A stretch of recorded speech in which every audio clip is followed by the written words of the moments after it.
Alright everyone, welcome back again to more Umineko. Oh man guys, let me tell you right now that when I say this episode was emotional, it was also an emotional comeback for Battler, because it was such a nice build up to this very point right now, and that's all I can really say. And again, as usual guys, to those that haven't watched, you will be amazed and impressed as well as shocked, but otherwise, to those that have, well, you'll just relive a really fantastic moment for our main character over here. So if anything else, thank you all for the love and support. Hope you all continue to enjoy. Let's continue on. Alright everyone, welcome back. いい回だぜ。ミステリーってのは作家と読者のバトルだと思ってたんだが、実はそうじゃないのか。ええ、互いが信頼し合った上でしか成立しない愛ある関係なのですよ。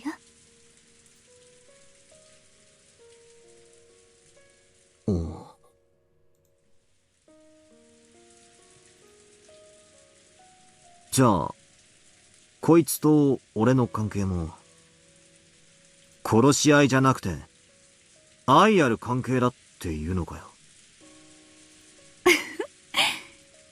意地悪をし合う小学生同士の関係程度にしか見えませんがね。Virgilia joked at us in the middle-aged woman sort of way. Still, though I'm not expecting friendship or a trusting relationship, I can accept there's a rival. Bieto is fighting at full force, trying to make me acknowledge that she's a witch. And I'm responding to that and going all out trying to deny that witches exist. ミス・ベアトが正面から全力であなたにぶつかっていると、どうしてあなたは言い切れるのですか？見てりゃわかるだろ。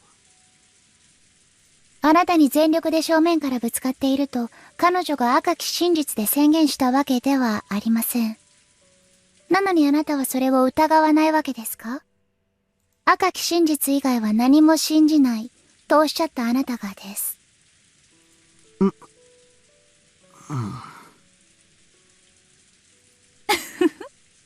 バトラ君の言うところのコミュニケーションが増え、互いの関係が疑えなくなった段階というものに違いないですね。Virgilia and Delenar giggled together. One guy, multiple women. The topic is love. Wait a sec. Isn't this the worst formation for getting made fun of? I tried a couple of times to change the subject, and clumsily brought up more refined topics in an attempt to return the mood to something more suitable for a tea party in the rainy golden land. But each time, Virgilia saw right through me and laughed at me. Even amidst this, Beato kept looking downwards with those grey eyes, staring into her black tea.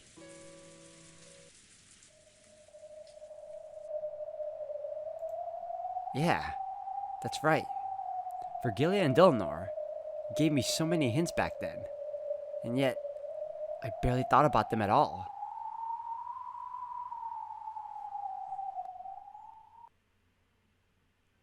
It's way too late now, but let me think. Now that it's too late to change anything and have an endless amount of time on my hands, let me think. One more time, let me think about the red truth Virgilia gave me, and the crutch called the Decalogue that Delenar lent me. With the red truth, Virgilia guaranteed that at the very least Beato left enough room in this tale for me to achieve victory.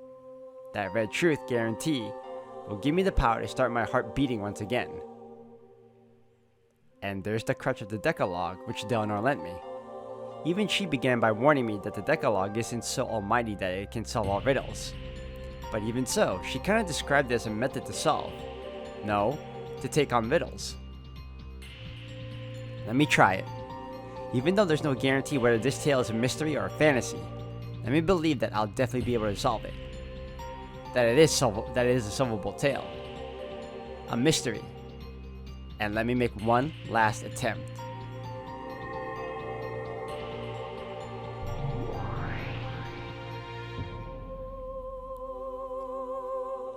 When I came to, I was suddenly in that strange tea room, where I had often argued furiously with Beato across the table.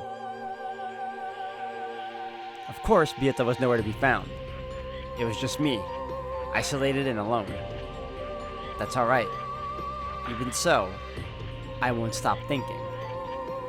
Okay then, what were Nox's commandments again? I'm sure Delnor explained most of them when slamming me with them. Of course, even I recall them vaguely. What was the first one again? 謹んで申し上げる。ノックス第一条。犯人は物語当初の登場人物以外を禁ず。When I muttered about the first one was, Delnor's subordinate appeared as if in answer to my question. Without bothering with an unnecessary hello, she told me nothing more or less than what I wanted to know. そうだったな。第一条。犯人は物語の最初から登場している人物でなければならない。Does that mean that by the end of the first game, the culprit must have appeared already? True, but that is the most basic of basics in the mystery genre. A given. A given? Have I really kept that as a basic assumption? With each new game, the number of people in this tale keeps increasing. That violates the closed circle rule. From that moment onwards, everything is screwed up. Did I give up on the inside, thinking that the true culprit or mastermind must not have shown up yet and that reasoning was therefore useless? If I read this tale as a fantasy, new characters keep showing up to the point where even having demon kings or gods or divine creators appear wouldn't be strange at all. Even if the true mastermind first appeared in one of the last episodes, I just accept it as that kind of story. However, if I read it as a mystery and stick with that conviction, then there's no need to worry at all about anyone who shows up later, because Noxus first clearly rules them out, stating that it's impossible for the culprit to be anyone who appears later on in the story. Of course, there's also what both Delnor and Vergilia said. There's no guarantee that this tale follows the rules of the Decalogue, so of course I can't deny the possibility that the culprit first appeared in the second game or later. However, this is one way of thinking. This time, I'll forget about the Devil's Proof completely, and try to borrow the power of the Decalogue in my thinking. After all, I know by now that I'll never be able to reach the truth without looking from multiple perspectives. なら、何度も繰り返されたこのゲームの犯人はすべて、18人の中の誰かだってことになる。19人目の幻想なんて、初めから必要ない。Even the first of Nox's commandments denies the existence of an unknown person known as the witch from the very start. If I followed that in the truest sense, I might not have suffered so miserably in the second game. ノックスの謹んで申し上げたてまつる。ノックス第2条。探偵方法に超自然能力の使用を禁ず。Delnor's other subordinate appeared without a sound and gave me an answer to my question. That's right. The detective can't go around using magic. そして、これがフェアな戦いであるならば、探偵と同様に、犯人もまた、魔法を使ってはならないということだよな。謹んで申し上げる。解釈は自由と知りたまえ。だよな。ああ、俺の自由に解釈させてもらうぜ。If this game is a fair battle between me and Beato, then because this tale is solvable, it features no elements which are impossible to explain with logic.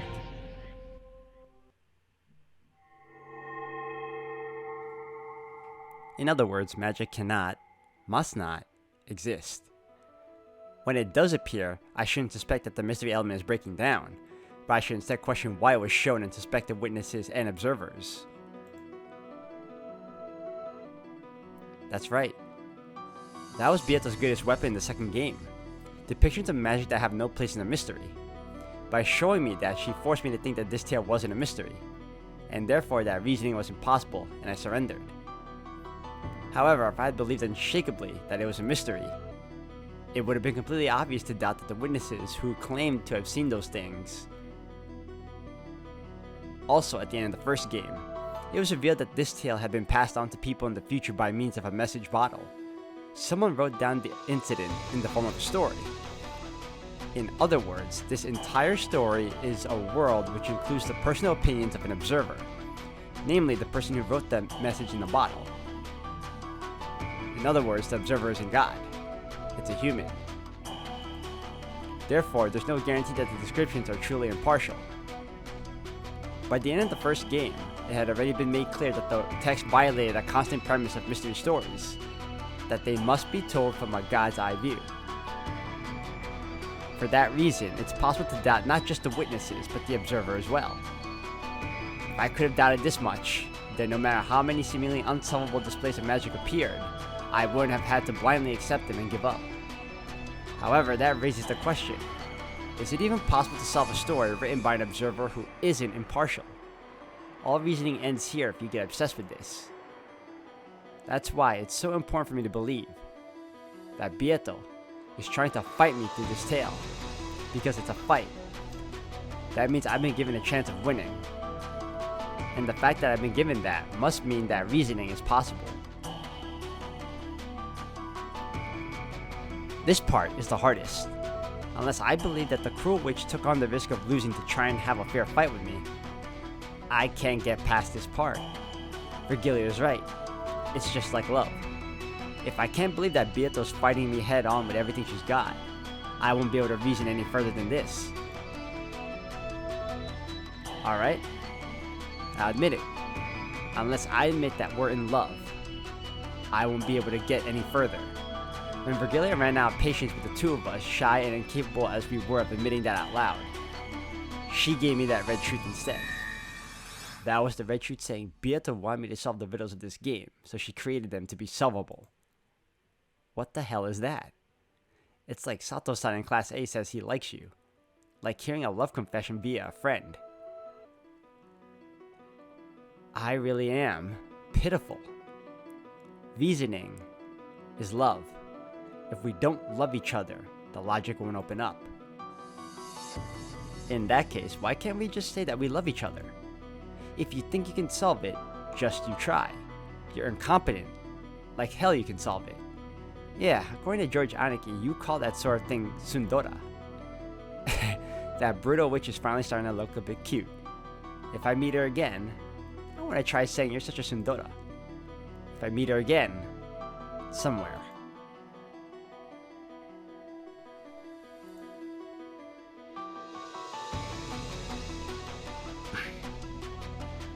"他の実解も教えてくれ。純不動でいいぜ。使えそうなやつを頼む。謹んで申し上げる。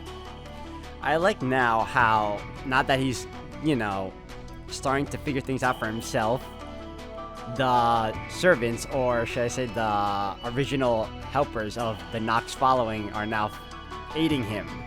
Probably because they aren't really needed anymore, and because he needs them, they come to his aid. ノックス第8条。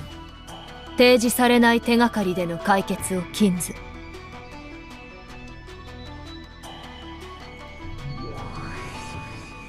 謹んで申し上げる。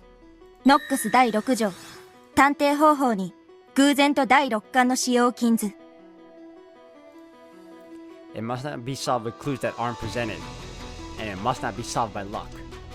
If this tale is made to be solvable, then we can read this the opposite way. Other words, clues must have been prepared so that the tale can be solved, and it has to have been made in a way that it can't be solved without relying on luck. If I can believe strongly that Beato's challenging me to a fair game where reasoning is possible, I can be sure of that. That must mean that Beato has already concealed clues, hints, and messages within the tale so far. It isn't from the Decalogue, but Erica or someone said this. There are 3 riddles to be exposed in the mystery. 1 is the whodunit. Who is the culprit? 1 is the howdunit. How did they commit the crime? 1 is the whydunit.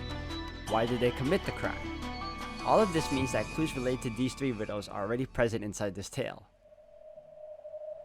No, strictly speaking, it's like this. Beato scattered hints about because she wanted me to solve those 3 riddles. Though whether I'm capable of catching those hints or not is another matter. Even if you pose a riddle thinking it's easy, it might be difficult for the person trying to solve it. Therefore, it's only natural for there to be a difference in how difficult each person thinks it is. That's why. As Beato went through each successive game, she watched me closely and tweaked the game as needed to get a good arrangement. When Beato realized that I completely surrendered in the second game because it was too hard, she secretly worried. If I surrendered and lost the will to fight, the game would no longer remain on an even footing. Therefore, in order to make me regain my will to fight, from the third game onwards, she set things up in a way that made it easier for me, giving me tips on how to fight with a few hints. The appearance of Virgilia and Rona was obvious so that they could help me.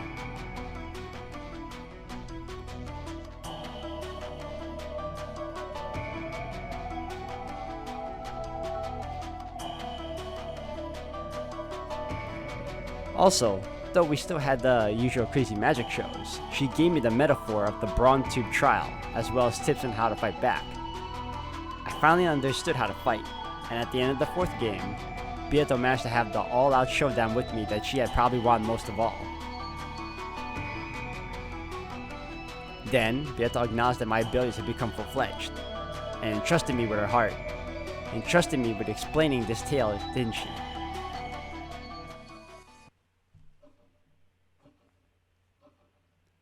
In that case, it was really dumb of me to boycott most of the fifth game. Just because I was so disgusted with those two witches. It doesn't matter who the game master is. All I need is to search for the truth in Beato's game. On the contrary, I should probably thank those two witches just a little for continuing the game in Beato's place now that she's gone and left everything to me. Of course, I doubt those evil witches were trying to do anything of the sort. Culprit. Crime. Motive. The answers to hints to those three ultimate riddles must be scattered throughout the tale shown so far. It's probably a very faint light, like trying to find beads that have fallen onto a sandy beach. They're definitely there. However, they're so faint that unless I believe strongly, there's no way I'll be able to find them. 金家、謹んで申し上げる。なんだ。物語を遡りたまえ。今の汝には真実のか弱き光を見逃さぬ目が与えられていると知れ。今こそ物語を。推理可能とは信頼関係の先にあるものと知りたてまつれ。ああ、知ってるぜ。いや、今ようやく気づいたかもしれない。It's something that has been repeated over and over again throughout the tale. Persistently so. 愛がなければ真実は見えない。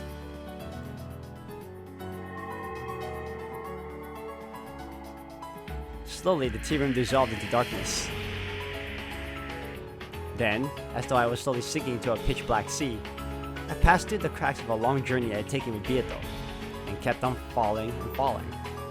It was a bizarre experience, like crossing over the boundary of sleep while still conscious.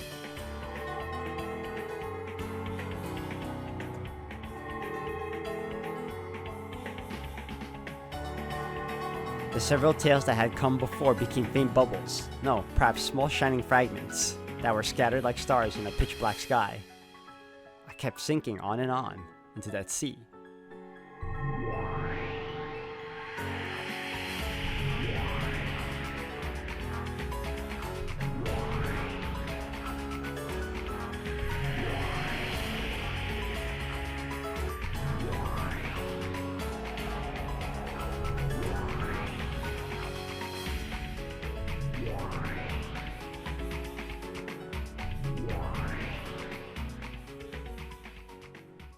The tales up until now, one after another, Virgilius guided Dante to Mount Purgatory, and led him to Beatrice, the eternal lady who waited at the top. Therefore, the innermost depths lay not at the bottom, but at the peak of Mount Purgatory. The eternal lady had been waiting there for Dante, the whole time.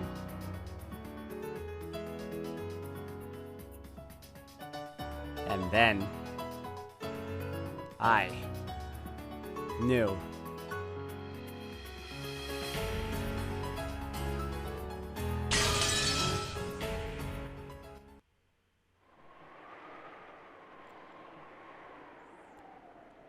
I finally reached the truth.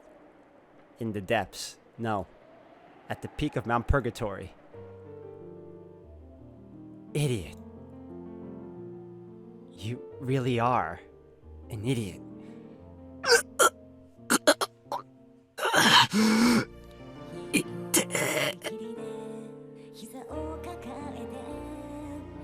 He woke from the sleep of death, and bit by bit his sense of pain came back to him. As Battler hung there, pierced by the long sword, pierced, his head still tilted towards the heavens, life gradually returned to his face through an expression of suffering. お前は本当にバカだ。大バカだ。 Battler noticed. The whole time Bieto had been snuggling up against him, sleeping. And when he held her, he found that it was not Bieto, but her crumbling remains.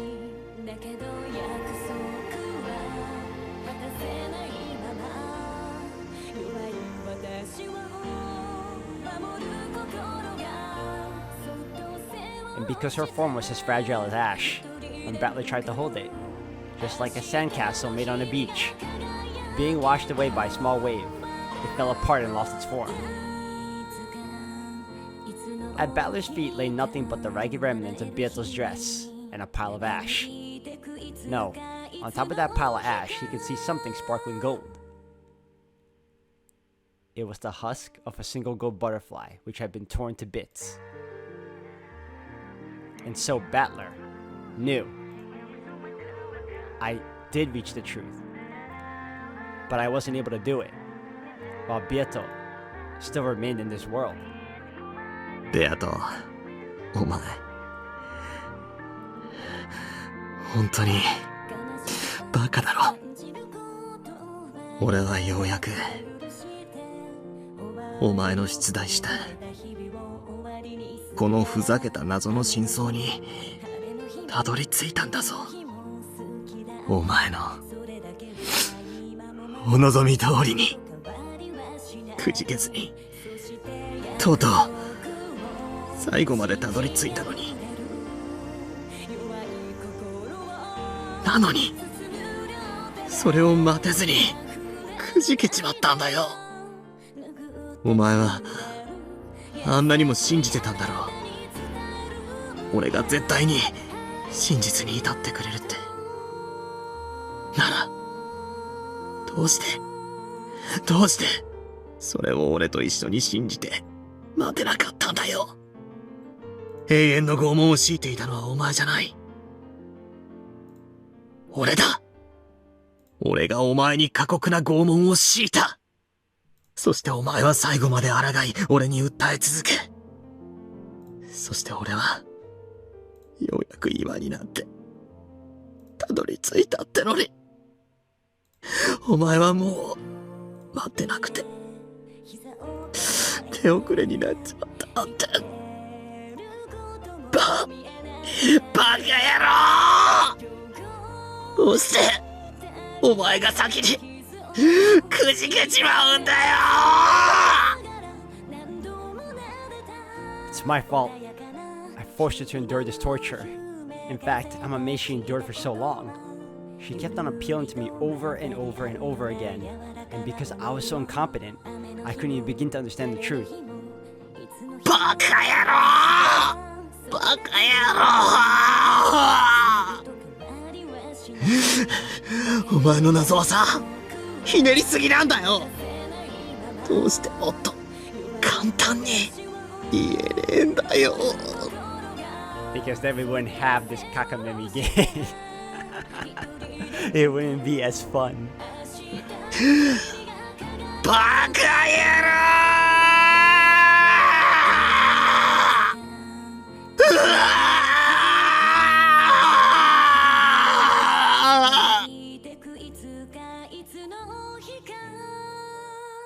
！His scream of pain filled this cathedral of sorrow.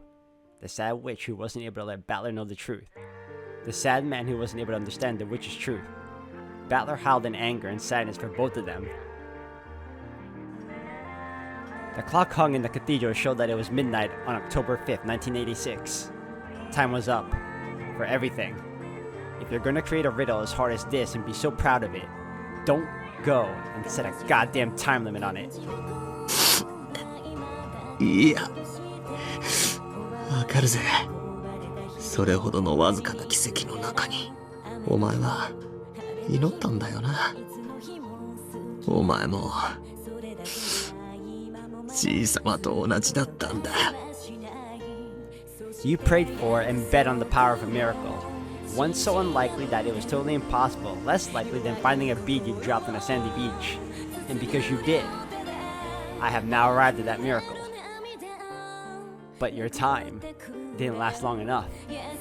If I had reached the point even a little sooner, if I could have seen the truth, even if it had been right before time was up, I might have been able to save you. But now, I've been run through pathetically, and I can't even hold what remains of you. I struggled, attempting to pull the longsword out, or at least touch her remains by stretching out my arms, but neither worked.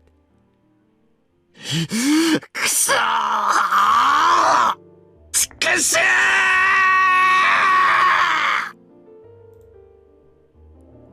ー！ At that time, I noticed a golden glint on the palm of my hand. It was a single wing from a gold butterfly. That small fragment of gold was the only piece of beetle that I was permitted to touch. I cried with all my strength, gripped that fragment, and pressed it against my head, apologizing. Why couldn't I reach the truth earlier? Then I pressed it to my chest, promising that even though things had come to this, I would never again lose the truth. When I pressed my hand against my chest, the sword piercing my chest cut my wrist, and blood dribbled out. That blood spread throughout my fist, and it must have soaked that gold fragment with my red blood. It must have been the only way of telling her that I'd found the truth she had wanted to tell me. I clutched the wing of the gold butterfly with my freshly bleeding hand and pressed it against the red sword that impaled me. In this moment, Ushomiya Battler knew and understood. He had arrived at the entirety of this tale.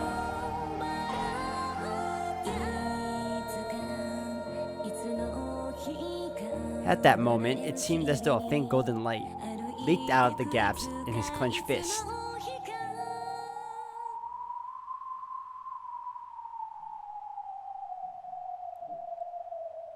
The two witches had their backs turned, and Erica was laughing at Battler's corpse. 本当に無様ですね、バトラさん。あなたの愚かさを石像にして永遠に。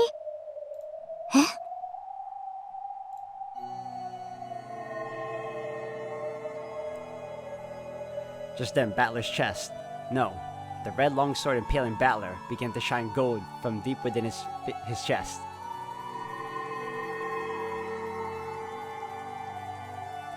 That bright golden light began to change the red sword's color, turning it gold. 何事？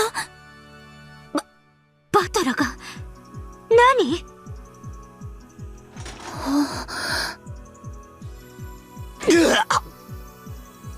Battler coughed up blood and groaned. His consciousness came back. His will to live, his will to fight came back. The red longsword impaling Battler could no longer be described as such. By now, it had become a golden longsword. Then slowly it pulled itself out of Battler's chest.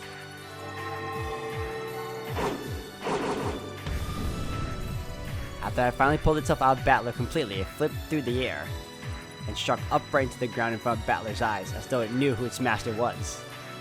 Battler, crawling on the floor and moaning, grabbed the golden longsword. And though it looked painful, he slowly rose to his feet once again.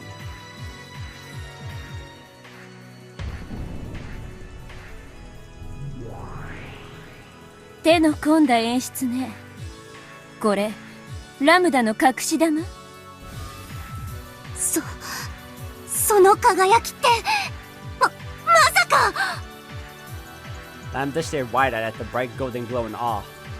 noticing that Balor's resurrection wasn't part of the script Lambda had thought up. Burn also frowned slightly. 悪いわね。最新は却下よ。シエスタ姉妹、その復活幻想を削除しなさい。